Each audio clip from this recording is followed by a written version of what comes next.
It's been almost a year since one of the Hedgehog's biggest rides has released, and with that, a lot of things has changed about the game.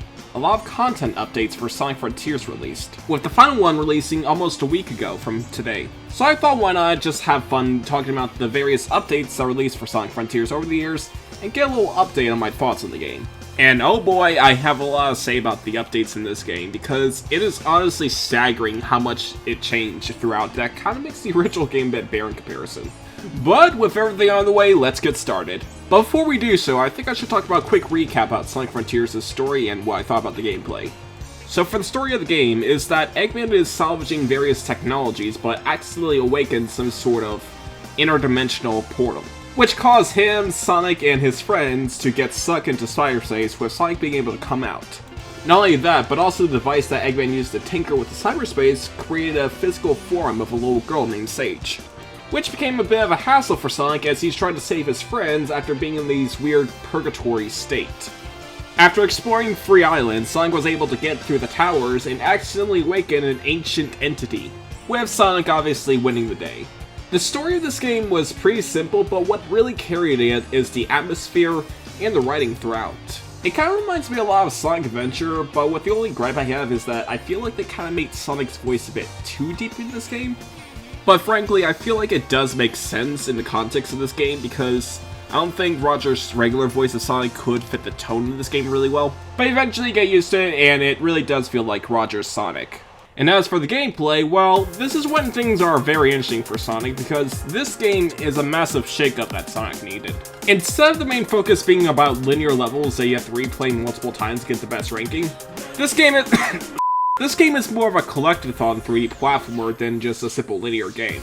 I remember when this first came out, people compared it to Breath of the Wild, but after playing it, I can say that it's not really like Breath of the Wild, it's more of like a Mario 64 type game. Because even though that the levels are way bigger than something like a 3D platformer, it's mostly to compensate for Sonic's speed. And honestly, this was usually the best part of the game for me, because just exploring the various areas, going as fast as you can, and just fly around is just really fun for me. However, there were some issues I had with the overall game because, like for example, if you jump and boost, you lose all your speed and momentum and Sonic just drops. But luckily that's not an issue now, but even then that was still a bit of a weird experience. But not as bad as like the cyberspace levels because they were obviously the weakest part of the game. They were the definition of unoriginal level design. And the biggest issue I had and most people had is probably the endgame island where you pretty much have to explore the same thing, and the final boss is just very there. So with this huge update, they pretty much changed the entirety of the final area, to the point where it just feels like you're playing a completely new game in a way. Because it adds so much new stuff to the game, it's honestly pretty cool. But before we start with the big DLC, I think we should talk about the smaller ones that they released throughout the game. So the first update they released throughout the game is called Sight, Sound, and Speed, where basically they add various new collectibles in the game, like a jukebox for example. So throughout the island, you'll find these special collectible notes where if you get them, you can unlock brand new music that you can play with the jukebox. Various songs from Sonic's past, such from the Genesis games, the Adventure games, all the way up to Colors and Forces. The next thing they added is a photo mode, which is honestly self-explanatory if you use one of these. Basically, you can just pretty much take a snapshot of Sonic and around the environments and such. It's really fun to pose it during the Super Sonic bosses. With my only gripe I feel like is that the menus controlling it can be very janky. And also there's this weird glitch if you do it in the underground areas, for some reason it just despawns the entire area. But even then, it's still a pretty cool addition. And the last one we have is a boss rush area where you basically fight every single bosses throughout the islands, ending things off with a Super Sonic boss fight. It's a pretty fun new mode if you want something a bit more arcadic in Frontiers. And as for the next DLC update, we have the one for Sonic's birthday. This pretty much is a massive reskin the entire island to make things more festive. With everyone pretty much having reskins of them wearing birthday badges and such, it's pretty cute. Even though it kind of ruins some of the tone because Sonic's just wearing this weird goofy ass sunglasses. And also the birthday music is weird.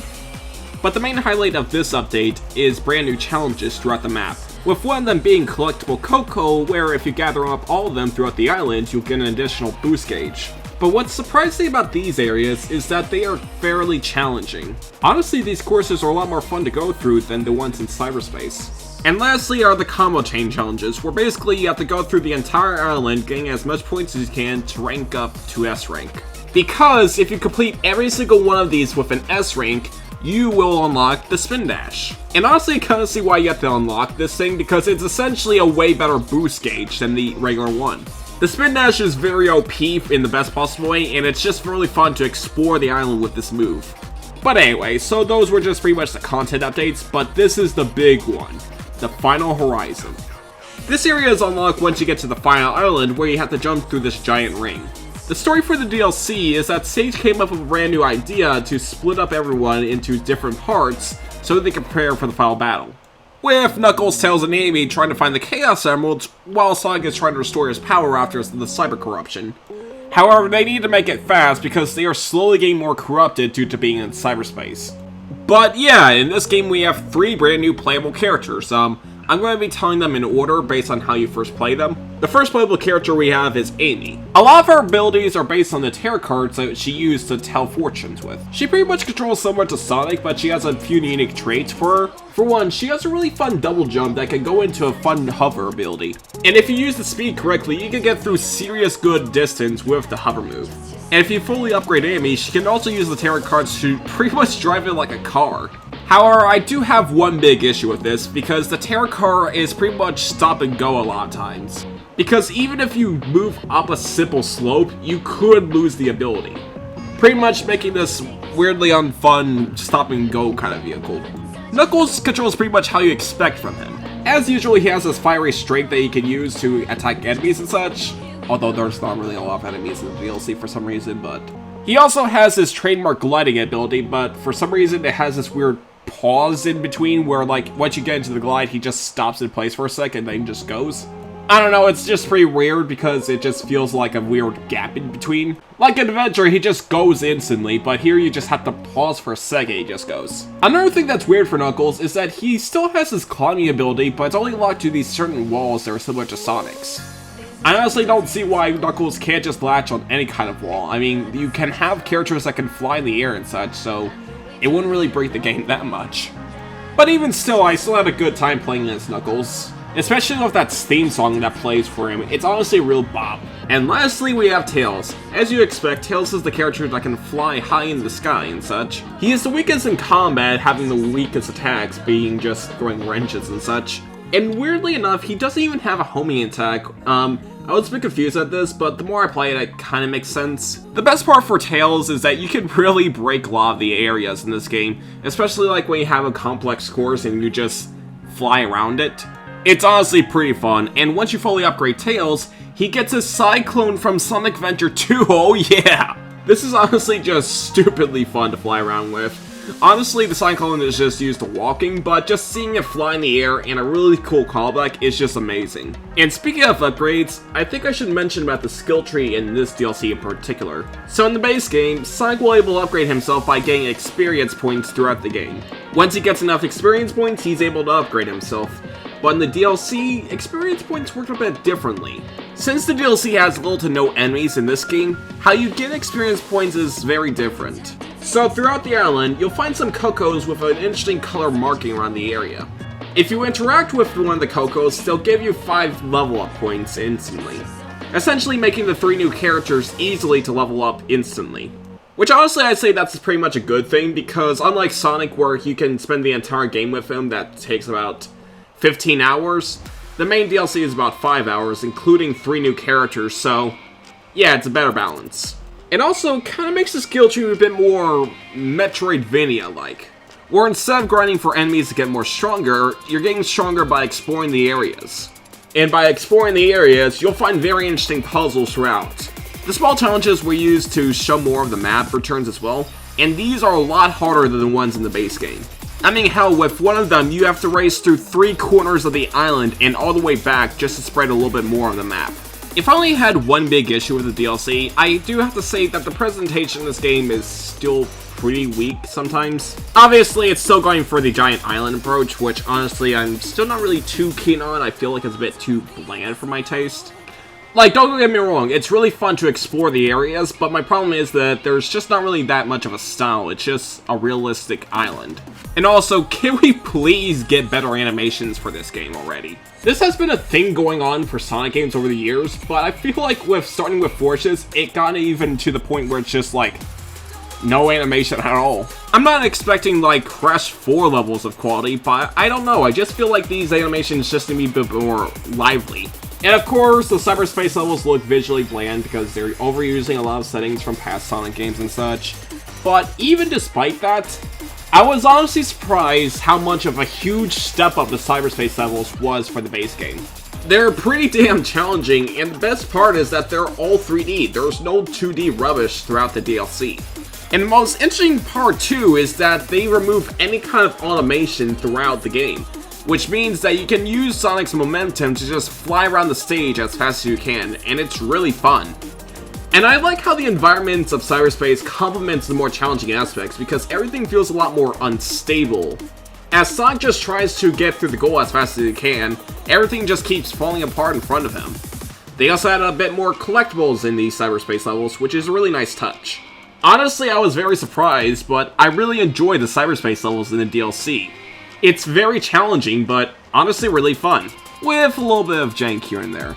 But those aren't as challenging as the tower climbing sections, because holy shit, they really ramped up the difficulty in this area. You really need to be careful in these areas, otherwise one slip up and you go all the way down. And the funniest thing too is that once you get all the way to the top of the tower, you'll be doing a small trial, and they are way easier than climbing up the tower.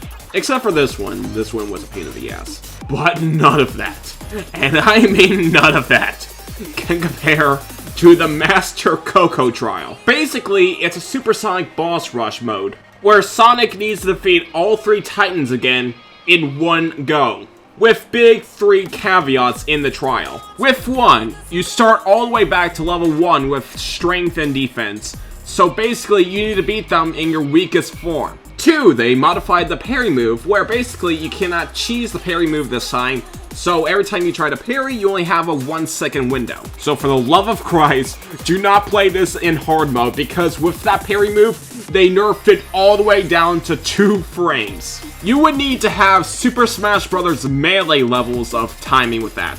And 3, you only get 400 rings to defeat all 3 Titans, and you do not get a refill once you defeat a Titan. And if you know Supersonic, he loses a ring every second because it's a timer as well, essentially making it both a health and timer for the challenge. So basically, if you do not get enough rings once you get to the second one, you're probably screwed. And honestly, the second Titan was the one that I struggled the most with, because once I finally got to the 3rd Titan, I literally beat him in one try. He was that easy, surprisingly. But even still, this challenge took me about 1 hour to defeat. So it gives you one big question.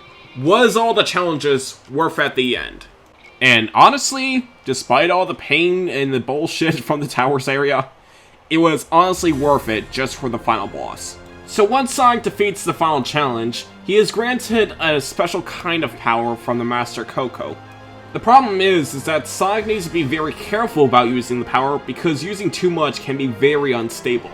So once everyone gathers back together, Sonic gets all the Chaos Emeralds and becomes Super Sonic to fight Supreme once again.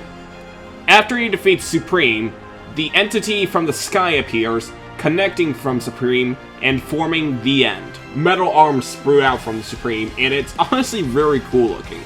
A very big step up from the Galaga clone from the last final boss. But yeah, Sonic was able to get the power from the Master Coco and become Super Sonic with blue eyes. I'll be honest, at first I was very confused at the final boss on what to do, but luckily I was able to figure out that you need to break the connection between the robot and the entity.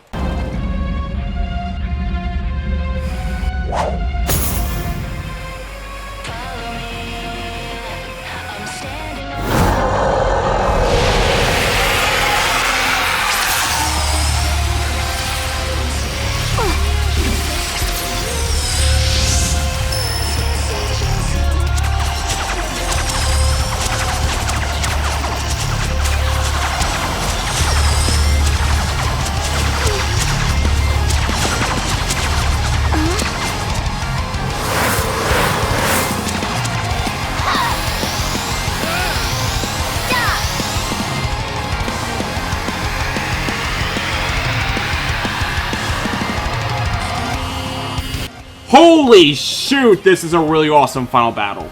It is a bit janky here and there, but honestly, this game is just so freaking cool. And the fact that they brought Kellen Quinn to make one more song for this game is honestly really surprising. And honestly a very striking contrast, because in the base game, the final battle was pretty anticlimactic for the most part, but here, it is honestly one of the coolest final battles in the Sonic game.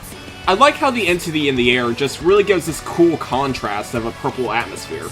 It is honestly a much more deserving final battle for this game. And I cannot have it any other way. This is awesome. And once Sonic has defeated the entity, it's time for Sonic to do the final blow. He goes inside of the giant cannon and decides to unleash all the new power he's gotten.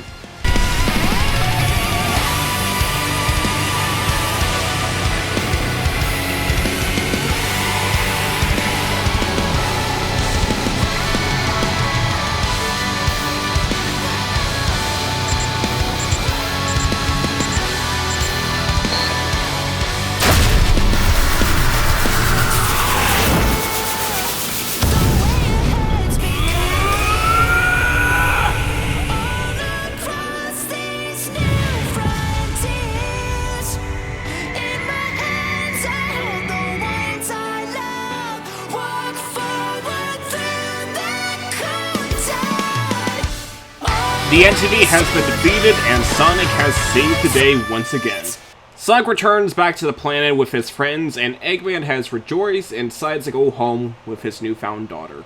A pretty nice and sweet ending, and honestly, I've never thought I would be very emotional for Eggman. And that concludes the final DLC for Sonic Frontiers, and overall, it's pretty good. While it's not really perfect per se, there are some issues here and there, I honestly did enjoy my time with this game. This game is very flawed, don't get me wrong, but honestly, it was just so fun that all those flaws just didn't really hurt the game in a way. It honestly made the game a bit more interesting per se. It made all the janky aspects a bit more fun to go through, especially like when you tried to cheese your way through the game with Tails, for example. It's honestly just pretty fun. And it's definitely one of the best 3D Sonic games we've ever gotten since Generations. The process was long and grueling for Sonic, but he's finally back on his feet and doing much grander things. He's back on the path to greatness. And honestly, I cannot wait to see what he's doing in the future, because right now, he is going to be doing so much great things in the future. And this game right here is just the beginning. I cannot wait to see what he does moving forward. But that'll do for today, so thank you for watching and I'll see you later. Bye-bye!